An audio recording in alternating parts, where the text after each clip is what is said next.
Hello. Hiya. Welcome back to the Pitlane Collective Podcast on another non-race episode. I know, I'm getting sick of it. Sick of it. So we're gonna fill some time on this one. It's a cool-down lap for the Saudi Arabian Grand Prix. Yeah. What have you been up to in the break? Nothing major. However, I did see a Formula One car. Not a real one. In the flesh. A show car from Red Bull. Nice. Was nice. It was up at Cheshire Oaks. If you are interested in seeing it, you probably can't, because today's the last day, which is the 28th. So you're out of luck. But it was cool. So did they have like a setup? Yeah, a little gazebo thing outside there. There wasn't that many people there, which is crazy because I was expecting there to be loads of people there. But no, it was quite dead. Walk right up to it and... Did you get in? Have you a little picture taking it? Yeah, I did a few laps around Cheshire Oaks. Nice. Yeah, I'm actually the new driver. Oh, congratulations. Yeah. So there is going to be a championship fight. Christian was there. He was like, I'm sick of Perez. I was going to ask if you'd replace Max. No. Maybe next year. If he doesn't book his ideas up. No, but it was really cool. Took my partner and my baby. I tell you something now, Alex. 12-week-old babies, not that interested in Formula One cars. No. He couldn't give a hoot. But my partner was pretty impressed. I tell you what she was most impressed about was the size of the thing. Obviously, we've been lucky enough to sit in a car, and that was the first time I noticed how big they were. It's crazy, but this one was even bigger again. It's just a monster. Yeah. So big. Every aspect of the car is just 10 times bigger than you imagine it is in your head. Yeah. So yeah, it was pretty cool. I think it's when you look at them on TV and you see the size of the driver's helmet in it. Yeah. And you kind of extrapolate out from that and go, oh my God, this is like 6-7 meters long. Yeah. They're huge. Huge. And that's another thing we noticed is just how small that cockpit is.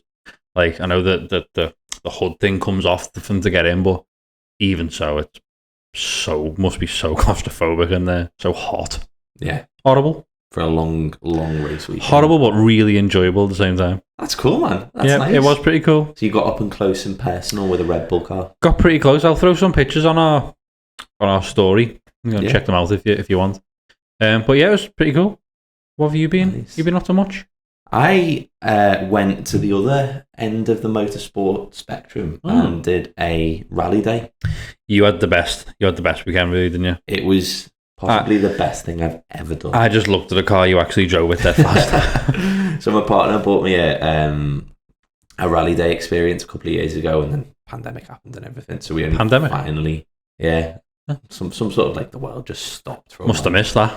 Yeah, but we got to reuse the voucher sort of afterwards. So it's a couple of years old, but went down to this little rally school. It's just like a little porta cabin in sort of the middle of just fields and hills and forests and in Wales. And oh my God, it was the best driving experience I think I've ever done. Ever. And you've done single seater? I've driven a single seater for 4 laps, but this was something else. Learning, so they had a couple of like Subaru rally cars. They had a couple of old ones, and then they had one newer one. It was run by like a top, like I guess he's not a top rally driver, but he's a phenomenal rally driver. And then there was a couple of sort of instructors with him as well. And so the format of the day was you go out in these 2 little red Subarus and you learn kind of, they had like almost like a little track laid out in the dirt. And then at points throughout the day, the rally driver himself would take you out in the actual rally car, in an actual Subaru rally car. So it was this mad thing of like, you go out in the little red Subarus and you're drifting them around and you're learning how to control slides and things like that. And then the instructors are giving you feedback and you're coming back in, going back out again. That's amazing. And you come back in and you're like, I'm doing well here. Yeah. Like I could genuinely be a rally driver. And then he takes you, puts you in the rally car, takes you out and just shatters all your dreams because the skill that those guys... I'll tell you what it did make me do. It made me... I was a rally fan for years, but this made me appreciate how good rally drivers are, how ballsy they are, how like we went on a high speed run up out of the little track and up through the hills and into like a rally stage. Like they've got like a, I don't know, like a 3-4K stage laid out or something like that. The precision that he's driving with, you literally like this close to death. Yeah, from like he's driving along and he's giving you've got like an intercom plugged in and he's giving you commentary and he's like, oh, don't look left because there's a drop, and you're like, oh my god, there is. You look left. Just, yeah, and it's just, but you're flying through it. The first time he took us out, it was kind of, it felt intense, and we were just like, whoa, okay. And he's like, I wasn't actually pushing. So on this one, how fast was he going? So we were hitting over 100 miles an hour. Wow. In the rally car. So the first time he took us out, we were driving it, but he's got like a dual control thing. Yeah. So he's kind of driving. Yeah. He's like telling you to accelerate. He's telling you to slow down. He's going, there's a drop there. There's a corner here. Turn left here or whatever. And you're sat and you've got the wheel and you're like, but he's sat next to you, tweaking the wheel and tweaking the pedals and things. To make sure you don't die. Yeah. So he's kind of making sure that you're all right. And you come back and you're like, wow, that was intense. Did I do all that? Yeah. Like that was fast. And then at the end of the day, he took us out and did a push. Sort of like, and you just flew. I'll try and put the clip up on here or on the story or something. It was insane. Like I don't think I blinked for the entire time. And all of us after we'd done it, we were chatting and we were just like, the maddest thing is genuinely your brain can't keep up. Yeah. Like with, you've got, you know, the tracks kind of going off and then you've got a left and then you've got a right and then you've got a crest and you've got a hill and a hairpin and your brain's like 3 corners behind. You're processing it all, but you're way ahead on the track. Is this why? Because I've never really watched it as a sport. Is this why they got a guy in the next to them telling them what corner's coming up? Yeah. This is why they've got a co-driver. So it made me appreciate the skill of the rally drivers. It also made me appreciate how important that relationship between the co-driver and the rally driver is, because having someone sitting next to you going, okay, there's a sort of semi-sharp left coming up, and then there's a tight right, and then there's a hairpin, and then you can go flat out here, gives you the confidence to be able to do it. Yeah, it's just a massive amount of trust to put in someone, because if he was having a bad day... Yeah. Well, he said one of the easiest mistakes that a co-driver makes is they'll accidentally turn 2 pages in the book instead. And he's like, if you're then saying, okay, this next one's flat out, and it's not... It's going to end bad, isn't it? Big crash time. Yeah. But it was a phenomenal day. Phil Price Rally School. They do not sponsored. Not sponsored, but go. If you ever get an opportunity, go. Although if he wants to sponsor us, we're right here. Inbox is open. But yeah, phenomenal experience. And it just made me want to do motorsport even more than I already do. Yeah, same. So, yeah, that was how we've been keeping ourselves busy. I feel like in terms of off weeks, that's been quite a motorsport featured week for both of us, really. Yeah, I mean, very near to a Formula 1 car. Very near. I could have probably touched it if the man had let me. Yeah. He was not going to let me touch the car. I was like, come on, man, it's not even real. Just let me touch the car. Let me get it. But there was a very stern security man standing outside who wasn't going to let that happen. So, I said I know Christian, but he's not having it. Anyway. So I guess that's how we've been keeping busy. Let us know how you guys are sort of entertaining yourselves in these massive breaks, because I think, if I'm right, after Australia, which is the next Grand Prix, I think there's a 3-week gap. Yeah, we looked at the calendar. Yeah. I think there is. So, yeah, let us know how you're coping. I think we're just going to end up chatting about Formula 1 constantly, but maybe 3 episodes in, when there's in that 3rd week, God knows what we'll be talking about. We're not on to talk about. We'll just be sat here in silence. I have got a couple of things to talk about that are actually F1 related. Shoot.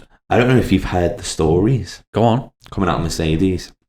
Teach me. So, Mercedes, it's not sort of a surprise to anyone that they've been struggling a little bit this year. It's not. And part of the reason why they've been struggling has come out in an interview or like an investigative piece that a website's done, which I can't remember the website, but I think they're trustworthy. I think they're reliable. They basically said that some of the parts that Mercedes have used in the wind tunnel simulations when they've designed the car and they're simulating it were actually made incorrectly.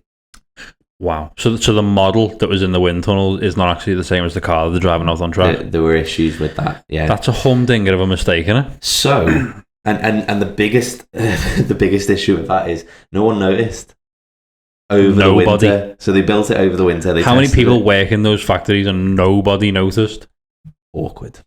Jeez. Awkward. So that is why Mercedes, or part of the reason why Mercedes are having such big issues here, because they've properly fumbled that. And you wouldn't even say that's just an excuse and it's not real, because there's no way you'd admit that. No. Like, if you were making an excuse, you wouldn't make that up. That would have to be true, because you look a right idiot now. It doesn't. Like, for a team who's just won like 8 championships on the bounce, it's not a great look. But especially when they knew how hard they would be fighting.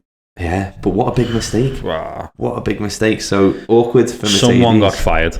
They literally did. In the article, it says some of those who worked in this area have been dismissed. Yeah, I'm not surprised. Which is like unforgivable. Which is mental. For a team, at that level, at that caliber, it basically makes all the work they did in the wind tunnel useless, which is, yeah. So they're not going to be able to change the chassis of the car this year due to the budget cap. I think what they are going to be able to do now, they've worked out that that's the problem. They'll be able to update the current car that they've got.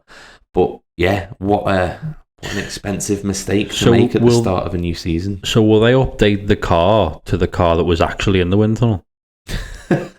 I hope that they'll update the car to the car that they intended to make. That's what I mean. Yeah. Yeah. So they'll update the car by going backwards and yeah. Which explains why they've been fumbling around so much and why they've looked a little bit lost and confused. Yeah. So maybe that's the sort of the key that they've found now. It's just a shame, I guess, with the budget cap, you can't immediately just build a new car and fix it all. The budget cap's easy, just blame it on the catering. That's true. It's true. Buy loads of pies. But yeah, so big Mercedes issue. Just to add to the many on track that are already going on. Yeah. Mental.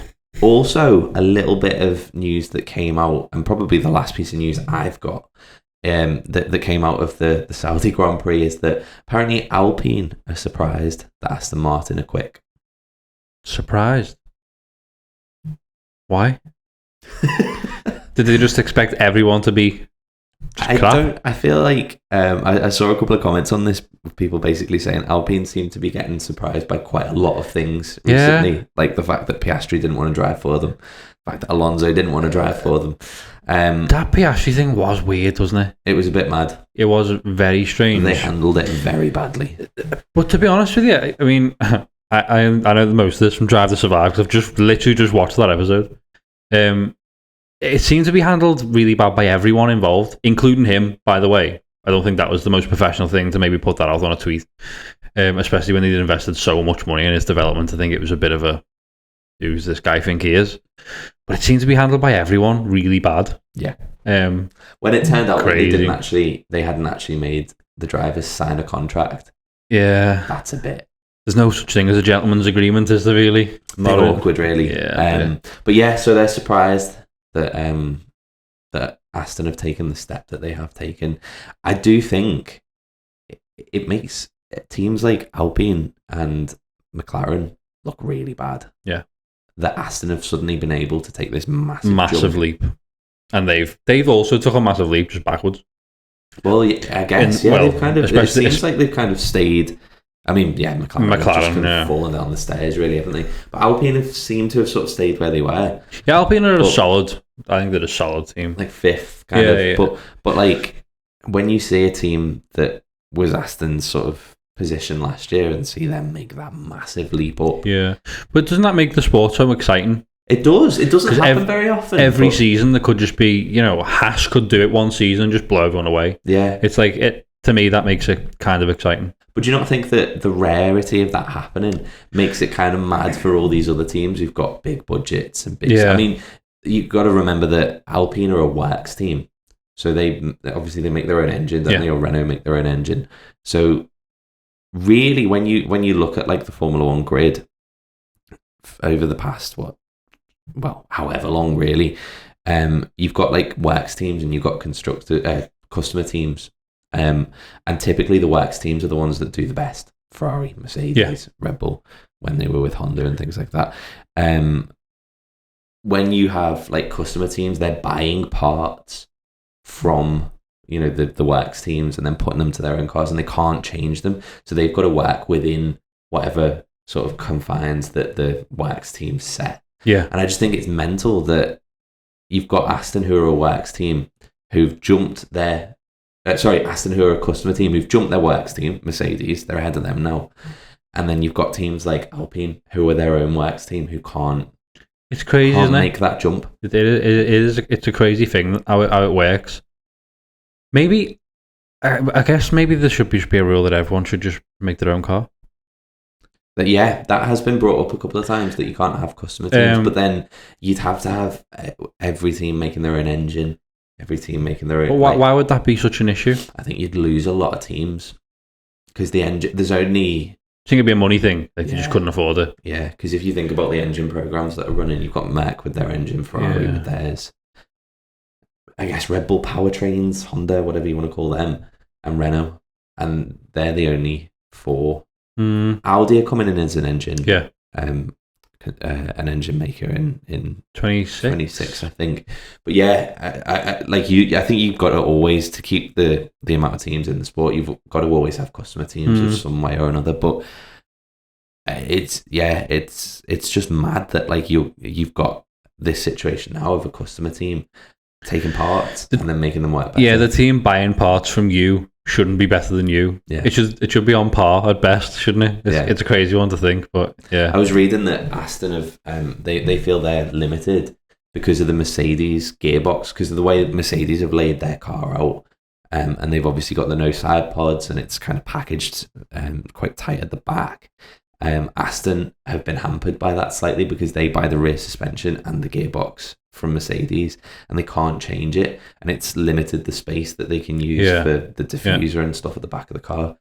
So it's kind of mad that even like Aston are like, hang on, we're being hampered by this. Imagine if Aston were a works team and yet still smashing them. Yeah. But then coming back to the point about like Alpine being surprised and shocked that like Aston have taken this huge leap. Come on, Alpine. I know, I know. To be honest, the name of the guy, what the team principal of Alpine? Otmar. He seems to be a very suspicious guy. Yeah. Comes across as, because I wouldn't surprise if this was a nice way of saying, what are they up to? Yeah. Because he was very quick to jump on the Red Bull scandal, wasn't he? Not a scandal. He seems to be that kind of... Well, I guess the extra salt in the wound there is Otmar used to be the Aston Martin team principal up till 2 years ago. So imagine leaving your team and then seeing them just leap up the order and you're stuck there. So yeah, I thought that was quite a funny little comment from. Wonder how much this will come up throughout the season. Alpine is surprised by Max winning by 25 seconds. Yeah. Alpine have surprised themselves that they got 10 penalties in a race and they have to serve them all. But yeah, those were my 2 sort of little news stories to bring up for this little episode. I think we're going to keep the episodes a bit shorter. We did a bumper one, didn't we, last time? Yeah. We're going to try and keep them a bit more snappy. Maybe keep this... Let us know if you like this current format. Maybe just the news article. We'll chat a bit about it and move swiftly on. Because we will ramble if you let us. So, yeah, I mean, anything else to say on the race? Not really. What we are going to do, we're going to record a second episode of this, talking about the Australian Grand Prix and the kind of the build-up to it. Maybe we'll do a couple of predictions, things like that. But yeah, we're going to kind of try and split these episodes up and keep them a bit shorter. So let us know if you think that this format works, if you'd like to see more kind of short videos from us, or if you'd like to see kind of long ones where we just talk about everything and anything. Or just what you would like to see. Yeah. If you don't think this works, what you think would work, let us know, because we're going to use this sort of first half of the season as a bit of a trial. Yeah. Find out what sort of way works best for us and you as well. So yeah, let us know. And until then, we'll see you in the next episode. Thank you. See ya.